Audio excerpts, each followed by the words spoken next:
Hello, everyone, and welcome to another episode of Selling Greenville, your favorite real estate podcast here in Greenville, South Carolina. I'm your host, as always, Stan McCune, realtor right here in the Greenville area, and you can find all of my contact information in the show notes if you need to reach out to me for any of your real estate needs. And just a reminder, as always, if you like this content, please like, rate, review, subscribe to the show to make sure you don't miss future episodes. And if you need homeowners insurance, or if you think you might be getting charged too much for it, please contact Piper Insurance Group. Their contact information is in the show notes as well. They provide home, auto, and umbrella insurance for anyone in South Carolina, North Carolina, and Georgia. So all three of those states are independent. So they can give you the best price based on your needs from multiple different carriers. They're not just locked into one specific insurance carrier. They can even help you with investment properties, such as fix and flips, rentals, commercial properties, ground up new construction, all of those sorts of things. So go to the contact info for Piper Insurance Group and get a free quote from them today. Today I want to talk about a class that I took recently. Well, not specifically about the class, but some things from the class that I think will be interesting with regard to real estate negotiation.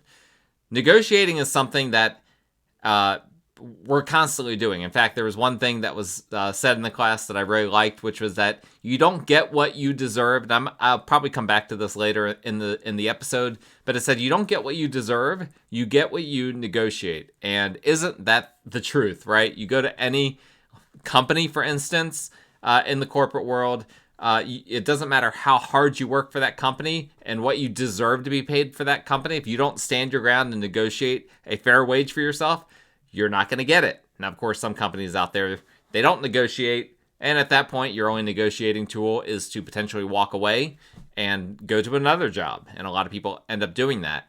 But this is true in real estate. You've got to negotiate everything or else you don't get anything. Now, to back up for a second, I mentioned that I had a class about this. I've actually had multiple classes in recent weeks that were optional, but I'm always trying to better myself as an agent. So I took one class that was an accredited buyer's representative course, a 12-hour course, so 6 hours per day for 2 days. And that was an in-person class. And then I took the real estate negotiation expert course, which was a Zoom class. That was strangely an 8-hour class, but it took 16 hours to complete. So I was in Zoom for 8 hours a day for 2 days, and I was about to die. The class was great, but just being on a Zoom call for 8 hours is just kind of draining. It was just kind of insane. But it was a very good course taught by someone who has extensive background in negotiation, was trained at Harvard in negotiating, and then has extensive corporate world experience in negotiating, and also in real estate as well. This person is currently a real estate, in addition to being a trainer, they're a real estate agent as well. And so a lot of really useful information. Some of it I felt like is kind of common sense, right? If you've been in real estate as long as I have, and I've been in real estate for about 9 years now, you couldn't survive in real estate that long without some sort of ability to negotiate. So I was glad and also not surprised that a lot of what he said was like, oh yeah, I've been kind of doing that subconsciously, but it was still helpful for me to actually break it down and think through the mechanics of real estate negotiating and how it all works. But there was one particular part of the course that I liked, and that was when they broke down everyone into 4 main types of negotiators. We're going to come back to that here in a second, but I just want to think about this one thing that honestly I didn't even talk about in the course, but that I think is really important. And that is typically in a negotiation, it's a one-on-one thing, right? You're negotiating with one other party. But in real estate, there is sometimes 4 or more, usually 4 or more negotiators. You've got the buyer, you've got the seller, you've got the buyer's agent, you've got the listing agent. And they may each have different negotiating styles, and all of these play a role in the transaction. And these things are very important to understand when you are negotiating a real estate transaction, because they're all going to have different styles. Every party is going to have a different style. The agent style might be very different than the style of the person they're representing. Sometimes that comes out in a negotiation. And so I think it's interesting to talk through these different styles, what the pros and cons of them are, and how it works for realtors having their own negotiating styles while their clients might have a different way of negotiating. And I think, again, it's very important to remember that everyone negotiates. If you're going back and forth with your kid about nap time, or as I have to do frequently at night, negotiating with my dog about going to the bathroom right before bedtime, these are all negotiations that are happening constantly. And real estate is just another thing where negotiating happens. The difference is that, real estate agents are supposed to be experts at negotiating. Sometimes they are, sometimes they aren't. But oftentimes their clients think that they are experts in negotiating, and oftentimes they are not. That being said, I will say I've had some clients that are very good at negotiating. For one reason or another, oftentimes they come from backgrounds that involve heavy negotiating at work or whatever the case may be. And so some of this information might be remedial to some of my listeners, but I think what I will be discussing here over the next 20 minutes or so will be useful even for those who have some kind of professional negotiation background. Okay, so let's talk about the 4 types of negotiators to start. And of course, this is based on the content provided by the National Association of Realtors. I know there's a gazillion negotiating books out there that break these down into other sorts of subtypes. But from the standpoint of real estate, I felt like these 4 types were very accurate. And so they essentially broke it down into 4 quadrants that were basically, you've got feelers and thinkers, right? On the top and the bottom, feelers on the bottom, thinkers on the top, and then you had introverts and extroverts, depending on what side of the spectrum you're on there. And so you've got these 4 quadrants, whether you're introverted, extroverted, feeling, or thinking. And the introverts tend to be slower and more patient. The extroverts tend to be more fast and or impatient. And so when you put all of these together, you get 4 different types depending on what quadrant you're in. The introverted thinkers, the extroverted thinkers, the introverted feelers, the extroverted feelers. Now, there was a whole process in the class whereby we determined which quadrant class participants fell in, and I'm not going to go through that on this episode, but you can probably get a sense where you might be based on my descriptions, right? Are you more introverted? Are you more extroverted? Are you more of a thinker? Are you more of a feeler? Now, what am I? I'm more of that extroverted thinker, which put me in the category of being a driver. So let's go through this for a second. Extroverted thinkers, that's the upper right-hand quadrant. They're drivers. They're controlling. They're decisive. They're impatient. They're results-driven. That's the way I am. Not with my clients. I'm not impatient or decisive or controlling with my clients. But in terms of the transaction, I'm very much that way. The introverted thinker, that is the analytical person. They're process-focused. They're logic-driven. They're skeptical. They're objective. They're going to be slow in terms of assessing different deals, different opportunities. And that's the way they are. They're the analytical type. Then you've got, right underneath them, the introverted feelers. They are the amiable negotiators. They tend to be conflict avoidant, relationship driven, very consistent, very loyal. They're not going to rock the boat. They're not going to come in with a hard and fast negotiation. Their negotiation style is going to be focused on the other person and trying to make everyone feel good at the end of the negotiation. And then you've got in the bottom right-hand corner, you've got the extroverted feelers. Those are the expressives. The expressives like recognition. They are not detail-oriented in any way, typically. Even if they think they are. This is a funny one. Sometimes you've got expressives that think they're detail-oriented, and they're really not. I've run into that a lot, and that's because they're talking a lot. They've got a lot of opinions out there, so they've got opinions about themselves, and they might have an opinion that they are very detailed, but they're not. I've already mentioned they talk a lot. Yes, they're emotionally driven. All of those things. So there you go. Drivers, analyticals, amiables, and expressives. Those are the 4 negotiating types. Now, I already mentioned I'm a driver. If you want to get more specific, I am an analytical driver. And so let's talk about drivers for just a second. I'll just start by saying this. A lot of realtors are drivers. This is a very common type of negotiator for my profession. Because I think it's pretty logical. If you aren't controlling and results oriented on some level, you're probably going to just get bulldozed over in a negotiation by others who are more aggressive than you, right? That makes sense.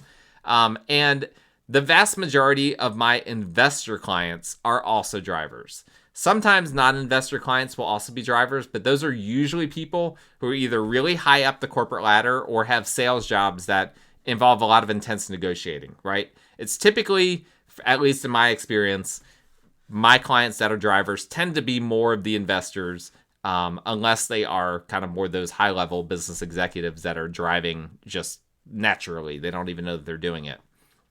Now, what I love about drivers is their decisiveness. They can oftentimes walk into a house and within a few minutes or sometimes even a few seconds know if they like it or not.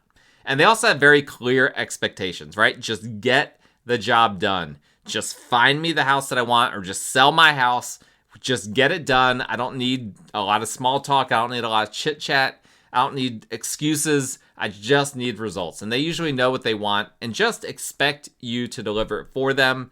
And as a result, success or failure is really easy to measure. And I like that about drivers. I like to be able to measure my own success or failure. However, drivers have their flaws when it comes to just in general with their personality and with regard to negotiating, right? Sometimes they can be too decisive and not think through a decision fully before making up their mind. And this is where when my client is a driver, I really try to slow him or her down and make them fully understand the decision that they're about to make and the consequences of it. So I'm kind of, even though I'm not negotiating with my client, I'm negotiating their expectations and their processes, right? And my main concern with the driver is that they will make a decision too hastily and then regret it at some point. And this can happen on the buy side, but also on the sell side of a transaction, right? On the buy side, they jump too quickly into, loving a home. On the sell side, they might want to accept an offer right away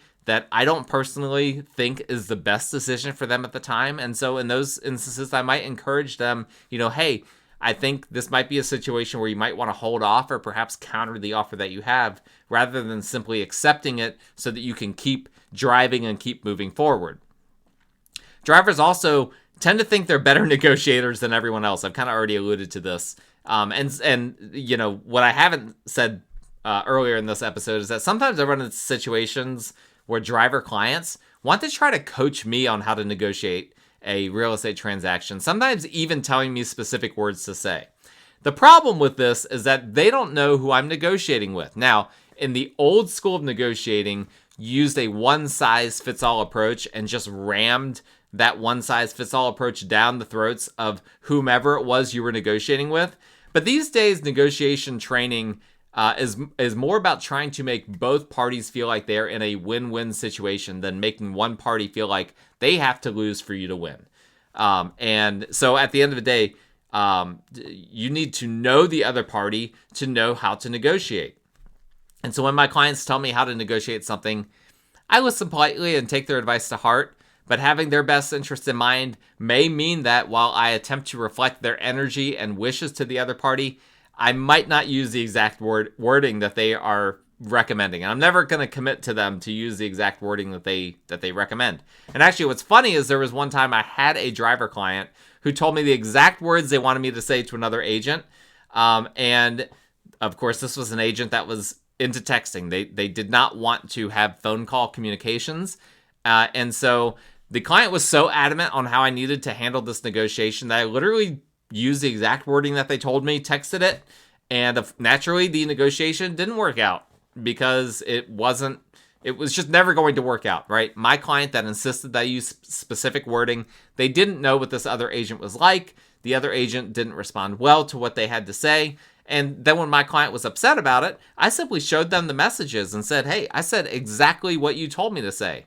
And naturally, their response was, well, I didn't mean for you to come across that way, but I literally just used their exact wording. So how else was it supposed to come across? And so, again, this is where drivers, I've found even sometimes they will say they want you to do something, but they don't even necessarily mean it. Really, they're just trying to figure out how to get the results that they want. And perhaps they have an inflated opinion on how they can negotiate their own way into getting those results. Now, when I'm negotiating with another agent who's a driver, I'm not going to spend a lot of time buttering them up, right? Some agents, you need to do that. But generally speaking with drivers, you don't need to do that. They don't need it. They don't want it. Instead, I'm going to really focus on details and specifics that could make them feel good about the negotiation one way or another. Just get down to the meat and potatoes, right? That's what a driver wants. No chit chat. Just tell me what I need to know in order to keep my momentum going. Now, if you stay on the extroverted side of the quadrant, but move from thinkers to feelers, right? Because we've been in that thinking extroverted area, which is the drivers. Now we're moving down to the feeling extroverted area. You get the expressive type of negotiator, the expressive personality, and the expressives tend to be one of the more challenging ones for me personally, because I can get frustrated rehashing, quite frankly, over and over again, conversations that we've had about things that we've already discussed so many times in the past. And this is expressives. They like to just talk and revisit and retalk. And at the end of the time, what I run into very often with expressives is that they can struggle with committing to something because they're more impulsive than decisive. And that's really, really an important distinction in my opinion. A person who is impulsive, they make a decision without thinking about it. A person who is decisive, they have the ability to make a quick snap decision based on limited information. That's a completely different thing. Well, expressives tend to be more impulsive than decisive. They're not making decisions based on limited information. They're just making an impulse decision, essentially, regardless of the information that is presented. So when I have an expressive client, I am very concerned about the possibility that they may make a decision too quickly and then immediately change their mind due to being impulsive. So drivers also can make quick decisions that I'm trying to slow them down. But this is a little bit different. This is more of, I'm not just trying to slow them down. I'm trying to make them actually stop and think about their decision and be decisive rather than impulsive. But I also have to balance this with the possibility that they may make an emotional decision on the flip side to reject something. For instance, a seller might reject a good offer, or a buyer might reject a house that fits everything that they've told me that they want or need. And then down the road, they'll regret rejecting those things that they rejected simply out of impulse for one reason or another. And this is a really key difference between drivers and expressive. Drivers hardly ever look back and regret a decision. They're always just looking forward for the most part. Expressives, on the other hand, they will relive a decision over and over again, sometimes agonizing over a decision that they were so confident about just a few days earlier. That being said, at the end of the day, some of my most satisfying transactions by far in my career have been when my client wasn't expressive, because they communicate so much and they give so much feedback that I can find what they want oftentimes more easily than with my reserved clients, because I've got more conversations, more data to work off of. And usually at some point, even if they are impulsive, I'll be able to pick up on what impulses are driving them more than people that aren't communicating what's going on in their head. Maybe with an expressive curb appeal might be a bigger deal to them than it is to others. Maybe they're in love with a certain architectural style, etc. If I can figure out what those patterns are, I can usually provide great value to them, helping them find the homes that match what they seem to react to best, because I've got the information from them. I've been able to glean information from communicating with them. And so with expressives, a lot of listening is required. And so I really try to be a listening ear and a soundboard to them. And I want to, at the end of the day, be a neutral party that can help them negotiate their own headspace and understand what it is that they actually want. Because a lot of times with expressives, they don't even know what they want. They just have a lot of ideas and a lot of words that they're bouncing around, and eventually they'll kind of figure it out along the way, but they need someone to come alongside of them and help them negotiate all of these feelings and all of these thoughts that they have, and that's some of the value that a realtor can provide. Now, this can be especially true with expressive realtors, and there's a lot of them. This might be maybe the main quadrant of realtors is this expressive side, this heavy on feelings, heavy on extroversion. Often an expressive realtor will call me just to vent about what's happening in a transaction. Or if I call them with a question that should only take a minute to get a response, I might need to endure a 30-minute conversation with them, telling me a whole lot of stuff that I really don't need to know without me being able to get a word in edgewise. And so with them, I found that the key for them when I'm negotiating with an expressive realtor is for them to feel heard while I then help them to see the big picture. So I might say something like, oh, wow, you feel like my client is being really aggressive? Okay, I can see how you might feel that way, but please, you need to understand that they're cash strapped, they have a baby on the way. This is a very stressful time for them. I can assure you from my conversations with them that they are not trying to be overly aggressive. So what can we do to make your client feel better about where this transaction is heading, right? I'm letting them know I hear them, but also helping them to try to see the big picture. Expressives need to feel like they are the ones, this is an interesting thing I've noticed over and over again. They need to feel like they're the ones ending the negotiation or the conversation, right?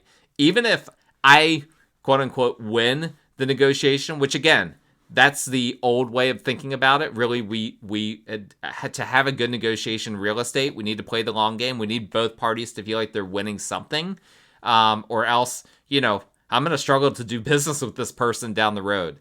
And believe it or not, Greenville is still a small enough market that, maybe you as a buyer or a seller, you're like, well, I don't care if you need to do business with this person in the future. You need to do business with me first. But you might have to do business with them in the future if you're a buyer or a seller. I can't tell you how many times a buyer or a seller has had to deal on the other side of the table with the same agent that they've dealt with in the past. It does happen because we're in a smaller market here. And so I need to, at the end of the day, make that expressive person feel like they're the ones that kind of get that last word in edgewise. And so this involves a lot of patience to make sure that they get out of each interaction what they are looking for, even if it may be a longer conversation than I feel like is needed. I've also found that expressives don't always want facts so much as they just want to sense confidence, right? They'll ask questions like, do you think this is a good deal? Well, as a realtor, those are very, very difficult questions to answer because it's so subjective, right? It might not be a good deal to one person, but it might be a great deal to someone else. So if I answer, well, it depends, or if I say something like what I just said, well, it might be a good deal to you, or it might be a good deal to someone else, or it might not, expressives are just going to ignore the rest of what I say because all that they're looking for is confidence in the answer, more so than what my actual answer, what the actual words is I use. So I really need to assess closely what expressive clients or agents have revealed to me up to that point to try to give them a confident answer to their question that doesn't push them in a direction that they don't want to go in, right? Because that's certainly not what I'm trying to do. I'm not trying to push a client to make a decision they don't want to make. I'm just trying to help them find out and figure out what that decision is that they actually want to make. And this is more challenging than you might think. So is this a good deal? To come back to that question, the way I'll likely answer it is something like, well, it's a great deal for someone looking for a mid-century modern in this area because the last one that came up on the market sold for X amount, right?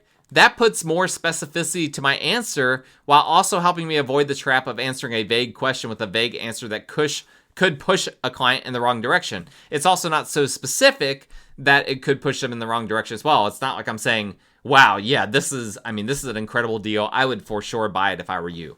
I'm hedging it. I'm explaining, well, it's a good deal within these specific parameters. And I want to make sure that they know that. And then how do they respond to that? How do they express after getting that information? And then I'm going to reassess things after that. Same thing when I'm dealing with the agents. I want to balance that when I get those questions from them, whatever those questions might be. I want to balance being too vague with being too specific with expressive agents because I want to see how they react. They are going to react. They're going to let me know what they think. So I want to give them just enough information to figure out, how they feel and to see how they respond. And then I'm just going to play the negotiation from there off of their responses. All right. Now, if we stay on the feeler side of the quadrant, but go to the slow, patient, and more introverted corner, then we get The amiables, all right? Now, the amiables are an interesting one for me personally because a lot of how our interaction goes depends on whether they really trust me or not. If they trust me, then my skill set as a negotiator really fills in the gaps of their personality. However, if they don't trust me for whatever reason, then they are going to see my personality and negotiating style as overly pushy and aggressive. And so with amiables, I really go out of my way to not be pushy and to establish trust. Like, I really want them to feel that trust right away. And if an amiable asks me a question like, what is this house worth? I'll give them an answer, but then I'll follow it up with something like, well, what is it worth to you? Because that's the most important thing at the end of the day. Because they really aren't as interested in data as they are just in validation. And so they're either trying to validate or invalidate their feelings on a property by asking me a question like that. But really, I want them to more explore their feelings rather than trying to get external validation, right? I want them to, again, a lot of this is not, with my client, I don't want to be negotiating with my own client. What I want is to redirect our communication so that they are negotiating with themselves and figuring out what they actually want, because that's one of the biggest struggles that many clients in real estate have. And so with amiables, I really try to understand their thought process, because expressives tell you exactly what they're thinking, but amiables can keep their true thoughts close to the vest. So when there is an emotional response to something by an amiable that catches me off guard, well, I know that they haven't been completely forthright with me, because if they were, then I wouldn't have been caught off guard by their emotional reaction. So until I really know what they're thinking, I'm kind of hampered in terms of my ability to negotiate with them and to help them in the best way that I can. Now, decisiveness can be a real struggle with amiables. Whoa, I almost knocked over my ring light here. Decisiveness is frequently a struggle with amiables because they're slow to make decisions, but they also base decisions more on feelings than data. So they aren't impulsive, but they also don't have logic behind the decisions that they make when they finally do make them. So sometimes I need to be really blunt with them if they are making a mistake, but I have to be careful not to make them feel like I'm being pushy because they don't respond well to that. So I'm going to focus more on, hey, how would you feel tomorrow if you lost out on this house, just over $5,000, right? You're not willing to come up $5,000. We know we could secure it for that amount. How would you feel tomorrow if you found out that someone else bought this house? Would you be upset about that? And then let them work through their feelings on their own without me being like, hey, I think it's a mistake for you to pass up on this house over $5,000. I want them to come to that conclusion on their own. And if they don't come to that conclusion, then that tells me that they weren't ready to make an offer on that house. Things like that, phrases like that, I will use frequently to try to get them to search their own feelings and control those feelings themselves rather than having their feelings control their decision-making 100% of the time. Now, what I really, really want to avoid with amiables is them making a decision to please me. Now, that might sound insane, for instance, for a home buyer or a home seller to make a decision specifically to please their realtor, but I have dealt with many instances where I could tell that an amiable was starting to really feel bad about how long, for instance, their search process was going, or, that they, turned down an offer that I thought was a pretty strong offer. And so I've had situations where I've started to feel like an amiable client is perhaps bordering on making an impulse decision just because they wanted to please me. And I always want to make sure I snuff that out the moment I sense it, because I'd rather them not buy or sell a house than buy or sell one to make me happy. And I'm being completely honest when I say that. It is a bad feeling when someone decides to move or do something like that and then later regret it. And if they regret it, they're likely going to blame you as the agent in some way, and I don't want that to happen. Now, there aren't a tremendous number of agents who are amiable. I've had a ton of clients who are amiable. Not a ton of agents, but there are some. And the ones who are amiable tend to be, I'm just going to be honest, pretty easy for me to negotiate with because I know they want to avoid conflict. So I can just make suggestions for conflict avoidance that benefits my client more than them. And you'd be surprised how frequently that works, right? Because if avoiding conflict is like number one, then, you might be willing to, quite frankly, sell out your client a little bit in order to avoid conflict. That's not good. I'm not saying that every amiable agent does that, but that is something that an amiable agent's going to struggle with. And from my perspective, amiable agents can be a little bit challenging to deal with if their client is a very different personality than them. For instance, I've dealt with amiable agents who are representing more driver-style clients, and those negotiations can be very, very strange. Often I can tell the agent is exasperated, and sometimes they will reveal that they're exasperated, and basically they're just trying to keep the peace, but they're feeling this pressure from their clients, and they're struggling to handle it well. And so sometimes I find myself, really trying to just act like a friend or someone, a sounding board for them, someone that they can go to for validation. And if I can make them feel validated in a way that their clients don't, I can sometimes really control that negotiation because they'll feel like I'm on their side more than their client does. And again, not every amiable agent is like this. I'm not trying to make it sound like they're all bad agents, but when I figure out that I'm dealing with an amiable, immediately I'm trying to use conflict avoidance to my advantage. I'm thinking about it from that perspective. So long story short, out of all of these, amiables can be my favorite type of personality to negotiate with, and they are the ones often that I can bring the most value to as a negotiator myself, as long as I can understand what they're thinking, what the basis for their emotions is, and as long as they trust me. Now, last but not least is the quadrant where thinker and extrovert combine. In the chart that I'm looking at, it's the upper left-hand quadrant. And it's where, thinker and introvert combine for the analytical personality style. Now, an analytical is really data focused and often won't tell you much what they're thinking. These are the types of people who want to look in every attic. They want to crawl every crawl space. They want to read every contract clause, and they want to understand every step of the process, et cetera, et cetera. They are very, very into data, very, very into details, don't want surprises, want to assess everything and have tons of time to do it. And unsurprisingly, a lot of the people who are analytical are intrigued by real estate investing. But oftentimes they struggle with making their first purchase as real estate investors because they miss the forest for the trees, right? Probably the clients I've struggled with the most are this very type, the ones who are analytical and think they can be a real estate investor, but they can never get past their spreadsheets. At some point, you have to move on past the spreadsheet and say, you know what? I haven't seen a better deal than this, or this makes sense. This might not check off all 10 of my boxes, but it checks off 7 or 8 of them, and I just need to pull the trigger.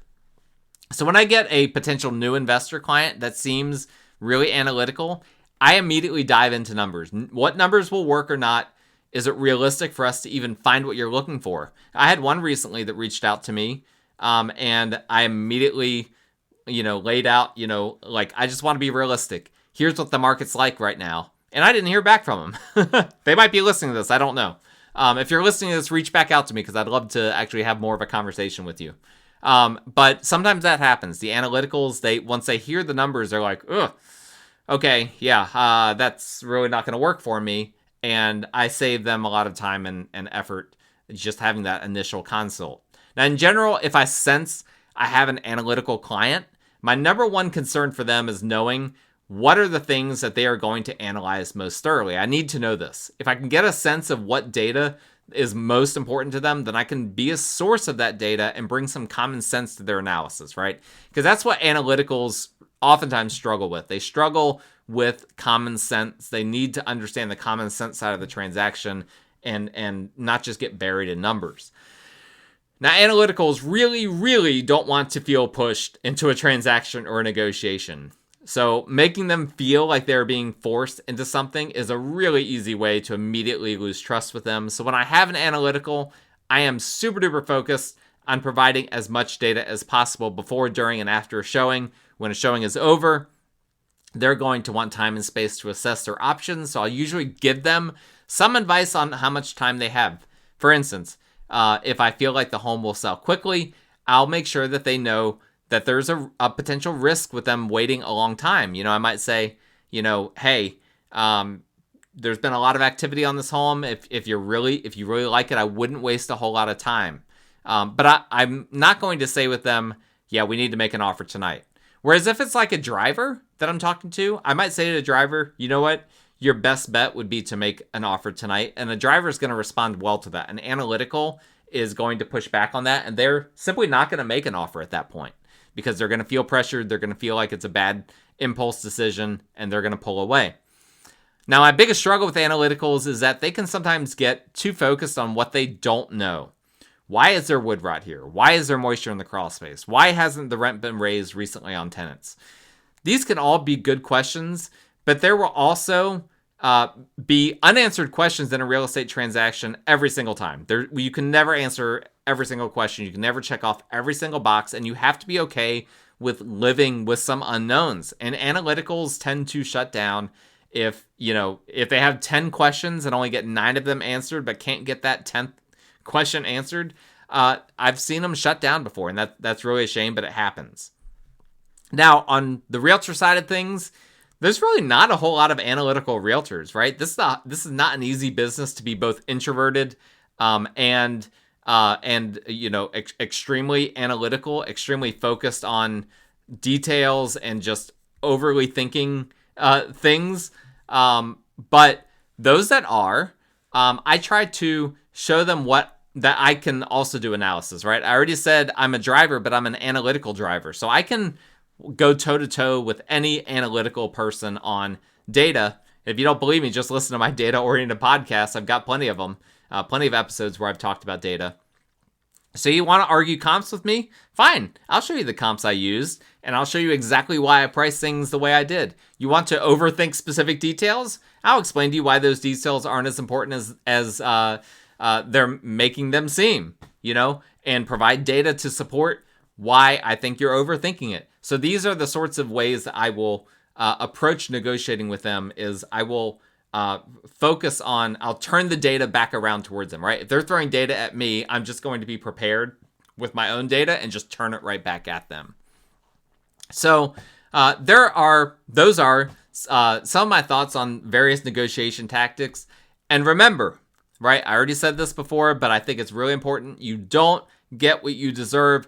You get what you negotiate. And negotiating style, it needs to be based on who the other party is. And there might be multiple parties. And I am in a fluid situation. My negotiating will change from one transaction to the next, from one party that I'm talking about to the next. It's got to be based on both parties. And if you're a driver, you think that, or if you're an expressive, you think that there's only one way to negotiate. I've got bad news for you. That's not true. And I now have a real estate negotiation expert certification to prove it. I'm just joking. Well, I do have that certification, but obviously that's not going to be the argument that I make for telling someone that I negotiate better than them. But I will say this: if you're hiring a realtor, do a lot of assessment of their negotiating ability up front, right? You don't want to hire a realtor with bad negotiating skills. And then once you hire them, trust them. Trust their ability, right? If you've already done the legwork up front, you can't be second guessing them. You don't know what's happening behind closed doors. And so make sure you think about all of that when picking out who you want to help you buy or sell your home. That's all for today's episode. Piper Insurance Group's information is in the show notes. Reach out to them for a free home, auto, or umbrella quote today. My information in the show notes if you need a realtor in the Greenville area. Like, rate, review, subscribe, all those good things for the show. And we will talk again next time.